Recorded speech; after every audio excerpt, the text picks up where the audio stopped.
Junho wanted nothing more than to be a great actor. But when his prestigious acting troupe in Korea is rocked by a Me Too scandal, he escapes to San Francisco to start a new life. That's the premise of the film Junho by director David Boo, who joins us now in studio.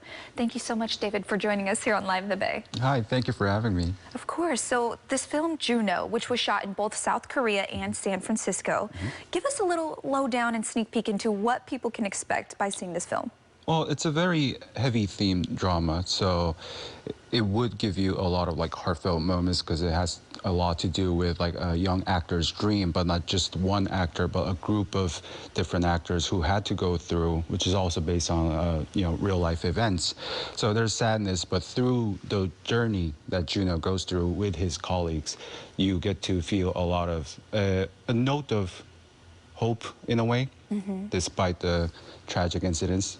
And that's what I wanted the audiences to feel once they walk out of the cinema, or if you're viewing online after you finish viewing, just to get a note of hope, maybe happiness, and a hope for the better life for their future. And for you, why was that important to draw that out of the audience in this film, hope, that sense of happiness? Well, it started from the main actor who played Junho. His name is Junho. A lot of the part that happens in the movie, which were shot in Korea, it is based on his real life, and also the same colleagues that he actually kind of grew up with during his early career. So it was also very personal to me because I've known the actor for a very long time. I consider him as my brother. So just knowing through the personal level of what he went through and what his colleagues has went through, that gave me a lot of a personal experience and a different side of stories of them being a bystander going through certain moments in their lives.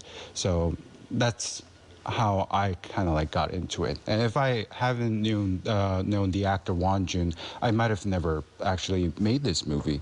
I would have read the news like everyone else and had my thoughts, but probably kept it to myself. It wouldn't have actually translated into my filmography. So would you say that's what inspired you to create this film? Absolutely. Wow. Okay. And when you think about this film, you kind of take a step back. So much culture. I know it was shot in two, like I said, two different locations, both South Korea and San Francisco. Why was it so important to involve that culture in the movie?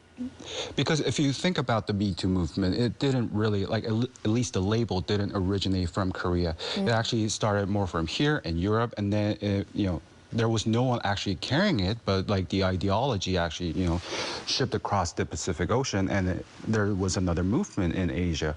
But the reason that I wanted to bridge the gap between the two different continents or countries was to actually bridge that cultural gap that, it's the same movement happening in different culture under different circumstances.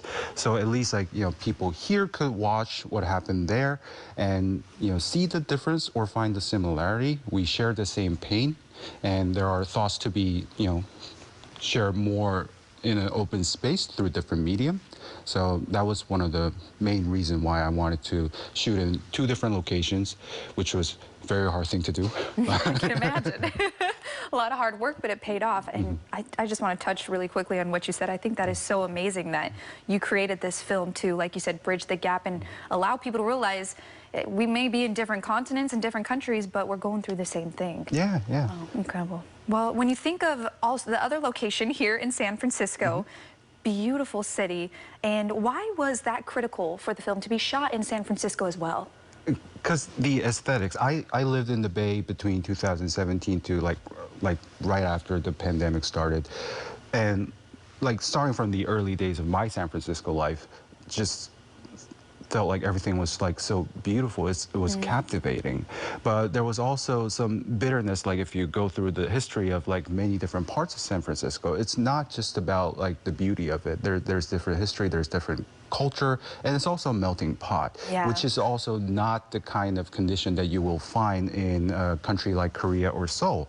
It's very kind of unified in a sense. So I wouldn't say that it's all the way conservative, but compared to here, it's definitely conservative culturally and even aesthetically. So that's why just showing the contradiction between, San Francisco and Seoul would be such an interesting way when the main character is trying to run away from his past, try to position himself in a totally new environment, and just try to absorb all of these things. And that's also kind of like how my first experience was like in San Francisco, because I lived in different parts of the United States, but San Francisco was very special to me, and I still have the same memory of what it was like just walking down the city, different parts, all over. Well, David, thank you so much for sharing so much insight on your film Junho, and people can actually catch it at the Golden Gate Film Festival November 4th. So thank you. We appreciate your time. Yeah, thank you very much. To check out Junho for yourself, there will be a link on our website at liveinthebay.tv.